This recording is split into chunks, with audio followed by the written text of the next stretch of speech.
এমন একটা পরিস্থিতি যে সে যে কিভাবে নামতেছে মানে চোখেও দেখে না, আর গোসলও তো করে না মনে হয় অনেকদিন। হ্যাঁ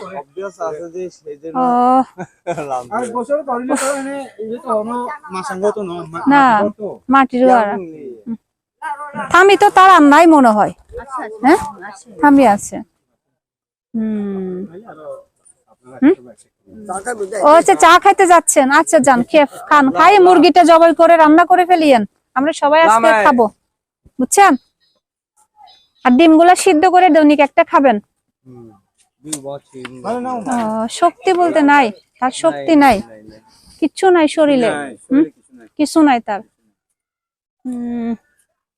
আচ্ছা ওনার এমনি ভিক্ষা কত কম বেরোইতে বলেন, আমার যতটুকু ওই টপিক আছে আমি অতটুকু ওনার জন্য করবো, ওনারে কম বের করেন, আমি নাম্বার দিয়ে যাব। আমি ওই কিয়ামলমা একজন আছে ওনার মতো, ওনারের দীর্ঘ 3 বছর ধরে আমি দেখি, কখনো ভিডিও করি নাই, এখন করছি। ওনার কিয়ামলম দেখবেন ওই বান্দরবন বাজার টাজারে একদম যায়, অল্প শাকসবজি খুঁটে টুটে নিয়ে যায় উনি, ওনারও কেউ নেই।